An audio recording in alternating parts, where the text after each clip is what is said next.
어린이와 작가가 함께하는 방송, 재밌고 알찬 방송 어린이 라디오 박정선입니다. 이번 주도 지난주에 이어 그림책 작가 김동수 선생님과 함께하겠습니다. 구독과 좋아요 꾹 눌러주시고 방송 들어주세요. 와. 첫 번째 사연은 양양 광정초등학교 재선우 친구가 보내준 사연인데요. 나의 꿈은 파충류 사육사. 나의 꿈은 파충류 사육사이다. 내가 키우는 도마뱀 2마리는 레게, 도마뱀 종류인가 봐요. 레게는 레오파드 게코, 크레는 크레스티드 게코의 줄임말이라고 하네요. 레게와 크레이다. 레게 이름은 빼꼼이고 크레 이름은 스타리이다. 빼꼼이는 내가 볼 때마다 빼꼼빼꼼 봐서 빼꼼이가 됐다. 스타리는 아무거나 생각나는 이름으로 하려다가 2개월을 생각해서 겨우겨우 생각했다. 내가 이름을 인터넷에서 추천도 받고 했는데 마음에 드는 이름이 없었다. 스타리를 볼 때마다 아무 생각도 안 드는데 자고 있을 때 걔가 점프를 해서 하루에도 2번씩 깨곤 한다. 힘들지만 귀엽고 내가 가장 아끼는 가족이다. 이 레게랑 크레가 줄임말이라고 했잖아요. 게코가 도마뱀 부치, 그러니까 작은 도마뱀 한 10cm 정도 되는 그런 조그만 도마뱀이더라고요. 그러니까 레오파드는 표본 무늬가 있고 크레스티드는 볕이 있는, 그래서 볕 도마뱀 부치라고도 한대요. 그러니까 작은 도마뱀들인 거예요. 근데 이게 점프를 해서 깬다는 거 보니까 어디에 집을 따로 만들어준 게 아니라 그냥 같이 풀어놨을까요? 점프해서 이 친구한테 덤벼든다는 건지 아니면 시끄럽게 점프를 한다. 점프를 팍 하면 소리가 나서 깬다는 건지는 모르겠는데 풀어놨을 수도 있겠네요. 네, 그러니까 같이 생활을 하는 건지. 근데 이렇게 작은 아이들은 풀어놓으면은 못 찾잖아요. 그러니까 어디 갔나? 네, 맨날 찾을 것 같아서 아마 우리가 있을 것 같고 우리 안에서 점프를 하는데 소리든 뭐든 우리 친구를 놀라게 하는 그런 게 있는 것 같아요. 저희 집에 옛날에 인꼬를 키웠었는데 네. 잘못해서 아무튼 거기서 나오게 됐어요. 새장에서. 네. 그래서 얘가 막 날아서 어디로 사라져버린 거예요. 근데 나중에 보니까 피아노를 보통 벽면에 딱 붙여놓잖아요. 그 벽과 피아노 사이에 이렇게 떨어진 거예요? 아니면 잘못 들어갔나 봐요. 다치지는 않았는데 꺼내줬었어요. 거기 있는 거 어떻게 아셨어요? 돌아다니다 소리가 나서 그랬는지. 이 도마뱀들은 뭘 먹고 사는지 궁금하고 나중에 알려주시면 사연 또 보내주시면 사연 또 보내주시면 궁금증을 해결할 수 있을 것 같아요. 오래 키웠으니까 도마뱀 박사가 돼 있을 것 같은데 도마뱀에 대해서 알고 있는 재미있는 사연들 또 보내주세요. 노래 한 곡 들어볼게요. 고양 모당초등학교 김서우 기자가 보내준 피아노 연주입니다. 썸머.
썸머.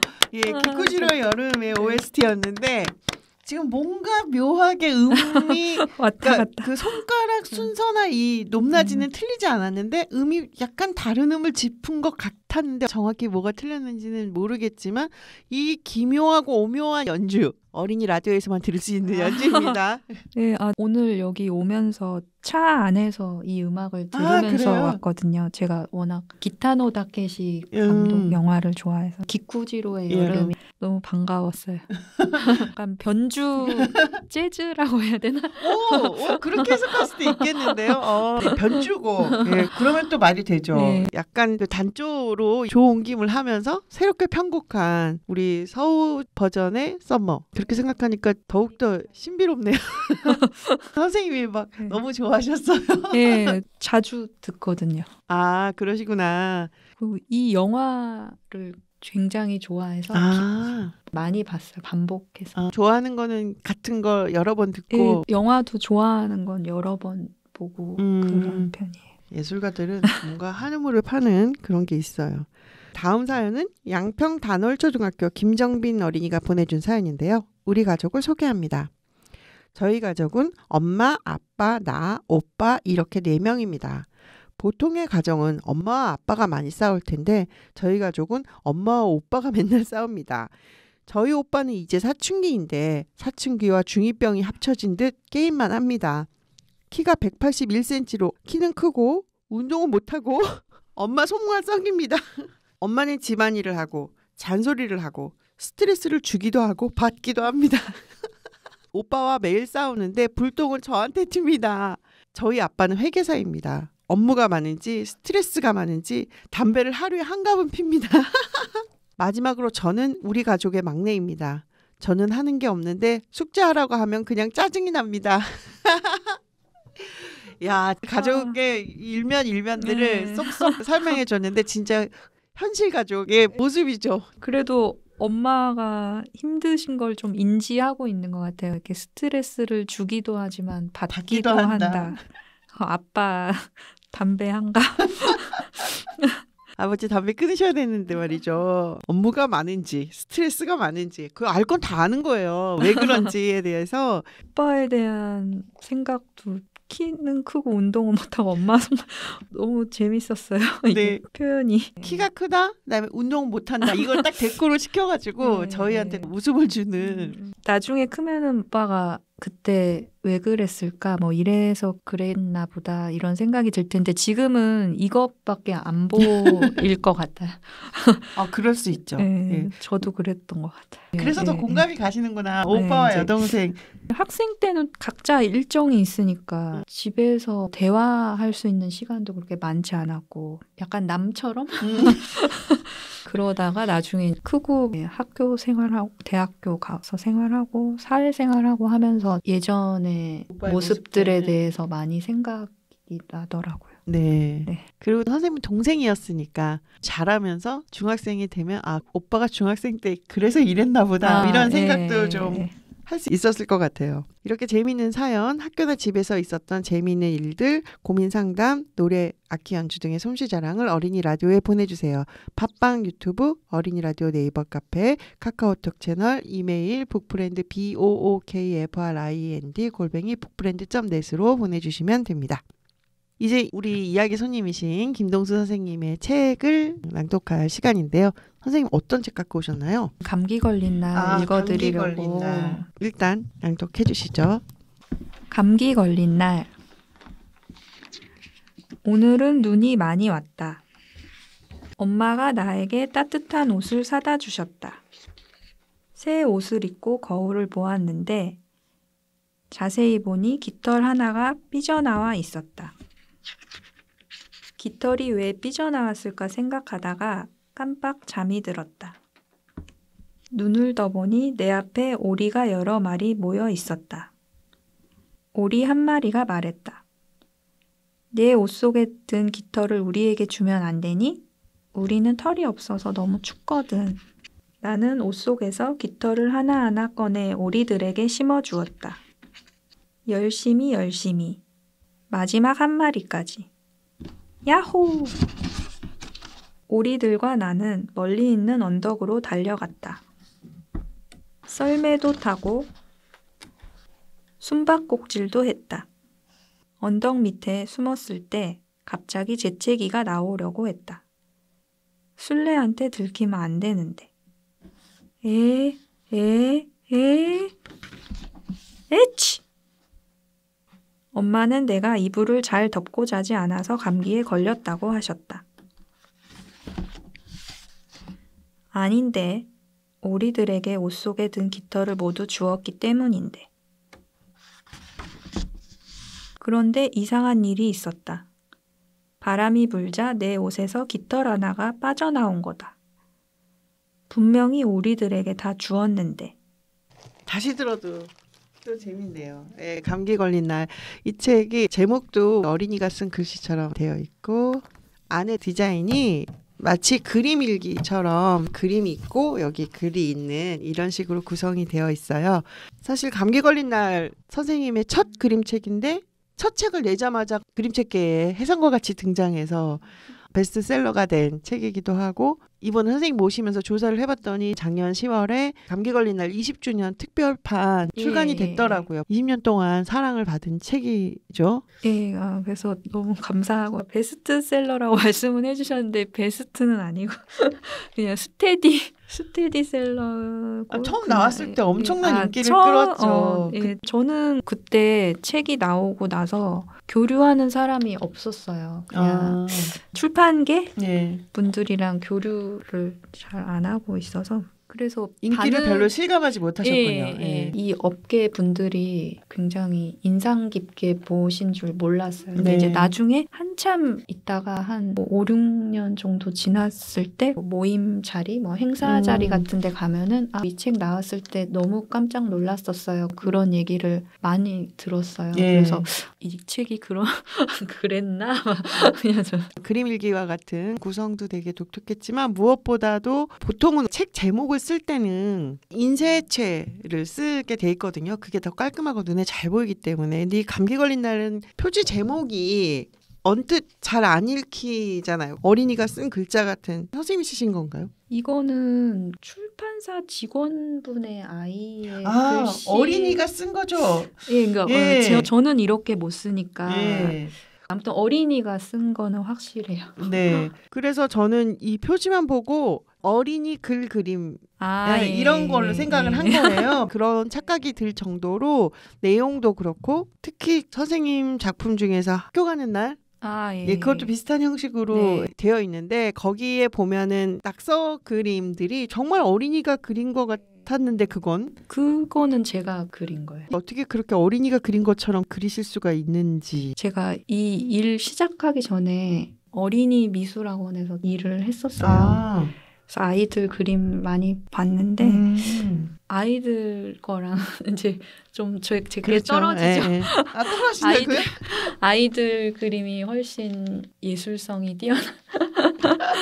그때 아이들의 그림을 보는 게 되게 즐거웠어요. 그래서 항상 사진도 찍어서 남기고. 이 감기 걸린 날이 선생님 첫 책이잖아요. 네. 졸업하고 나서 이제 2002년 2월에 졸업했는데 6월 말까지 공모전 마감 날이었어요. 어림 창작 그림책. 그래서 그때까지 어떻게 그려서 글은 막 급조해서 제출하는 날 거의 있었던 것 같아요. 공모전에 맞춰서 한 거라고 하시지만 이런 걸 해야겠다 떠오르지 않으면 아무리 공모전에 시간이 다가와도 2월에 이제 졸업하고 집에 계속 있었는데 무슨 이야기를 해서 내야 될까 생각이 안 났었는데 갑자기 대학교 때 친구 그림이 생각이 났어요. 그게 어떤 그림이었냐면은 오리털 점퍼를 칼로 자른 듯한 단면도인데 이렇게 볼록볼록볼록하고 이 안에 오리털이 잔뜩 들어있는 그림이었는데 그게 갑자기 생각이 나면서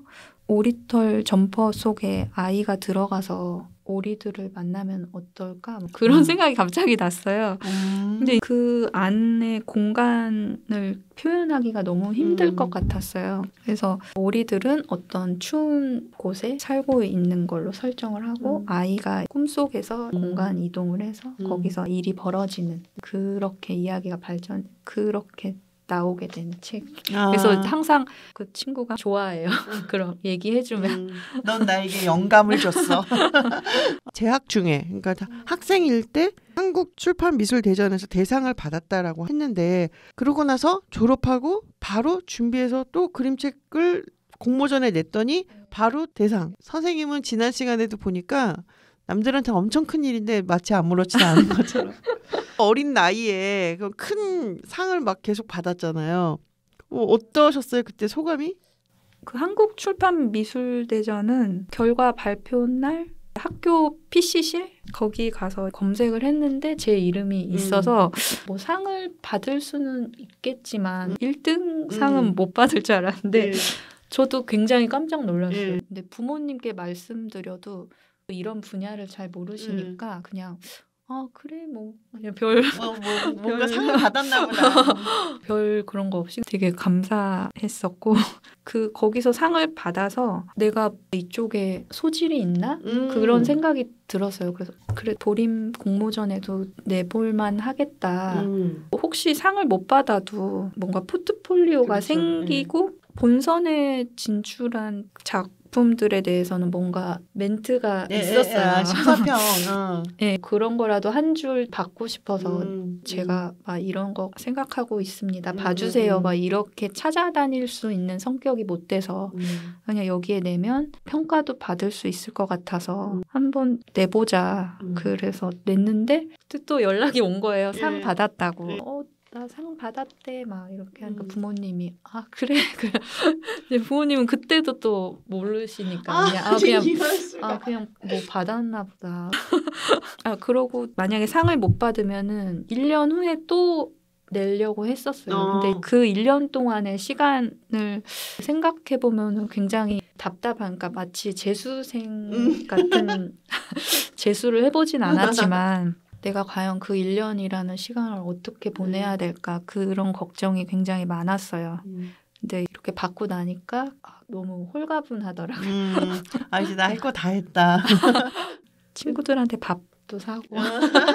감기 걸린 날을 통해서 전하고 싶은 메시지가 있으셨나요? 제가 이 책 작업할 때는 동물권이라는 단어를 들어본 적이 없었어요. 그런 말이 자체가 없었어요. 그래서 책이 나오고 나서 한참 뒤에 내가 이런 거에 대해서도 많이 다뤘구나. 그걸 인지했고 이 책을 만들 때는 그거에 중점을 뒀다기보다는 현실에서는 이불을 덮고 자지 않아서 감기에 걸렸는데 이 아이는 다르게 생각하는 거잖아요. 이제 그런 생각들이 어린이여야만 할 수 있는 그런 생각들, 원인과 결과에 대한. 그래서 그런 걸 표현하고 싶었고 동물권에 대해서는 약간 부수적이었다. 근데 이제 나중에 이 책을 많이 그쪽으로 봐주시는 것 같아요. 어떤 면에서는 그러한 구성의 흐름 자체가 너무나 어린이의 의식의 흐름 그것과 딱 맞아 있어서 아마도 선생님이 대학을 갓 졸업하고 하신 비교적 젊은 나이에 지금 하라면 그게 그대로 재현될 수 있을지. 지금은 그림도 이런 식으로는 안 돼요. 좀 지금은 지금의 방식이 있고 예전처럼 그려달라고 하면은 못 그려요. 맞아요. 그것도 되게 아쉽더라고요.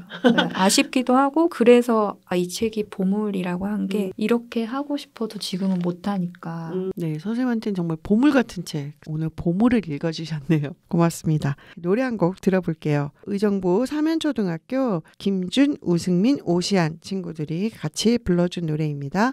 바람의 멜로디. 난 날아올라 내 꿈을 위해 비밀 날개를 달고 누구보다 난 설레요. 가끔은 뒤로 밀려난데도 숨을 한 번 꾹 참고 힘주고 걸음을 디뎌. 또 어두운 밤이 온데도 난 행복한 걸 꿈을 꾸는 순간조차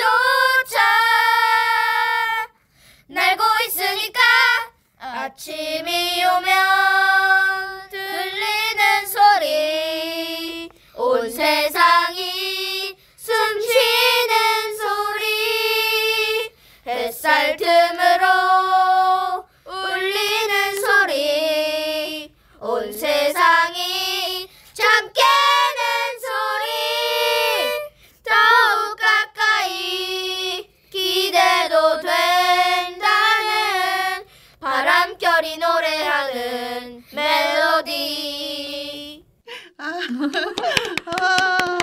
네, 떼창의 진수를 보여준 노래였는데 이 바람의 멜로디가 마당을 나온 암탉 예, OST. 네. 선생님 알고 계시네요? 예, 라디오에서 많이 들었어요. 아, 네. 그렇구나. 오늘 그 애니메이션 OST가 계속 나오고 있는데 아까 감기 걸린 날의 오리, 마당을 나온 암탉, 뭐 닭, 오리, 조류 들의 향연이네요. 그 높은 딱 고음 질리는 데서 저희가 막 너무 웃었는데 씩씩하게 부르는 모습이 눈앞에 선하네요. 반주 없이 부르니까 그런 걸 굉장히 오랜만에 들어봐가지고 너무 재밌었어요.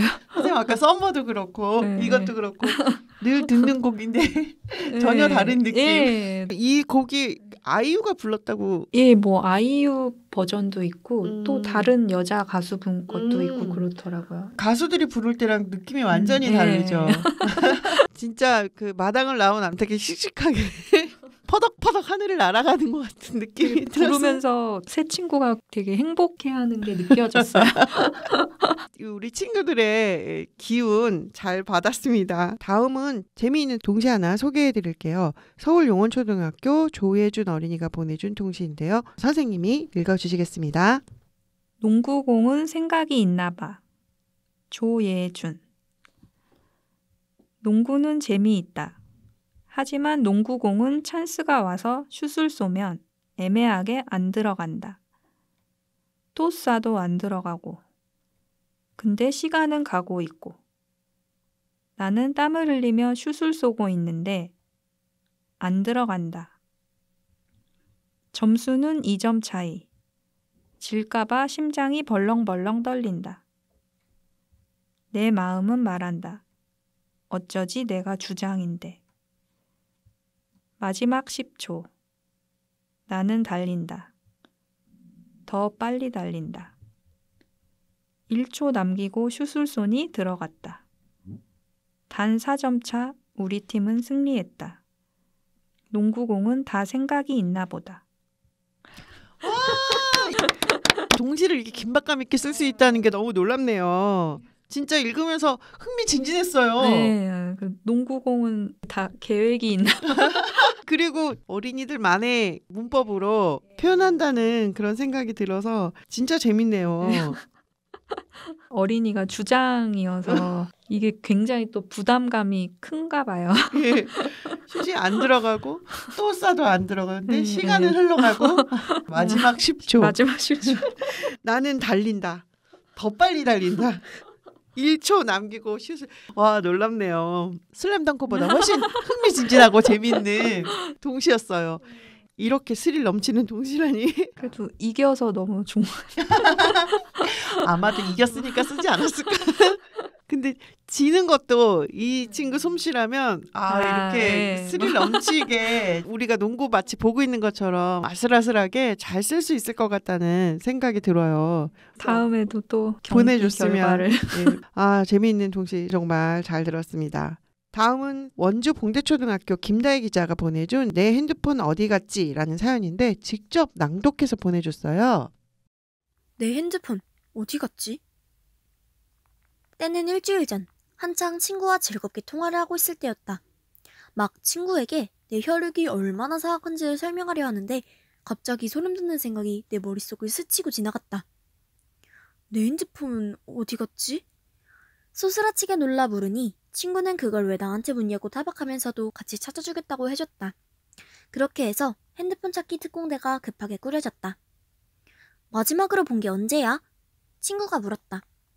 너랑 통화하기 전까지 있었는데. 내가 말끝을 살짝 흐리며 대답했다.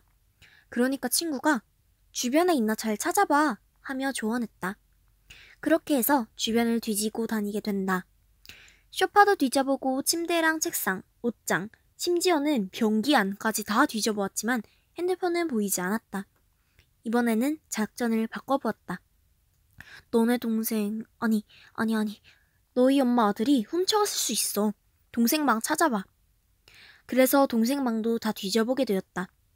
하지만 서랍과 침대 밑, 책장, 아무 곳에도 없었고 하다하다 지갑이랑 책가방 안쪽까지 압축수색 해봤는데 보이지 않았다. 나는 실망해서 친구에게 말했다. 아무 데도 없어. 엄마가 폰 잃어버리거나 망가뜨리면 다시는 안 사준다고 했는데.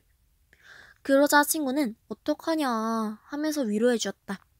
그러면서도 주위를 조금만 더 살펴보라고 덧붙였다. 그래서 나는 10분 동안이나 더 온 집안을 헤집고 다녔다. 그래도 핸드폰은 나오지 않았다. 그때였다.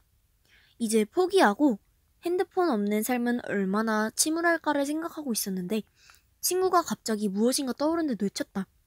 근데 너 뭘로 통화하고 있는 거야? 나는 그제서야 내 손을 확인해 보았다. 내 손에는 그토록 애타게 찾던 두더지처럼 온 집안을 헤집고 다니면서 찾던 핸드폰이 들려 있었다. 이걸 등잔 밑이 어둡다고 해야 하는 걸까? 원래 소중한 건 가까이에 있다고 해야 하는 걸까?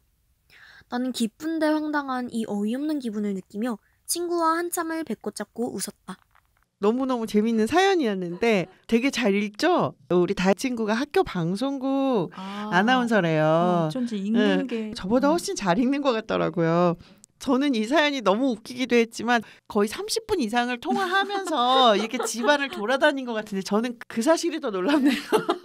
그렇게 오랫동안 통화를 하고 있었으면 핸드폰이 아마 뜨끈뜨끈했을 것 같은데. 아니 그 뭔가 아줌마가 쓴 건가? 어린이도 이렇게 잊어버리나? 근데 친구가 상대방이요. 전화를 하고 있었잖아요. 30분 가까이나 온 집안을 다 뒤지면서 설마 그 생각을 못했겠죠? 친구도? 지금 자기 핸드폰으로 나랑 통화하면서 설마 핸드폰 찾는 걸 거라고는. 그 저는 여기서 되게 인상적이었던 게 동생을 내 혈육이라고 표현한 게 그러니까 이런 되게 게 좀 인상적이었어요. 아니, 형제 자매를 이렇게 표현하는 게 요즘 아이들 사이에서 유행인 건지 그것까지는 저는 잘 모르겠는데 다혜 친구가 언제나 동생을 우엄마라고 불러요. 우리 엄마 아들. 약간 거리를 둔다 그럴까? 예, 그런 거죠. 근데 말로만 이렇지 좀 약간 극단적으로 표현하는 그런 경향이 있는 것 같아요. 사실 저도 비슷한 경험이 있는데 아침에 급하게 나가야 되는데 아무리 찾아도 마스크가 없는 거예요. 분명히 내가 아까 꺼내놨는데 어디 갔지 막 뒤지다가 딱 봤는데 제가 목에 마스크 목줄 해가지고 걸거 있는 거죠. 아, 여기 있네. 그런 경험은 좀 있긴 한데 핸드폰은 좀 심하지 않나. 내가 지금 통화를 하고 있는데. 저도 이럴 때 있거든요. 진짜. 오늘 선생님이 놀라신 거는 그게 우리 나이 든 사람들만 깜빡깜빡 하는 게 아니었나? 어린이들도 이런 일이 있단 말이야. 그게 좀 놀라운 것 같아요. 진짜 능수능란한 것 같아요. 이걸 읽는 솜씨가 방송부에 있는 어린이라 그런지.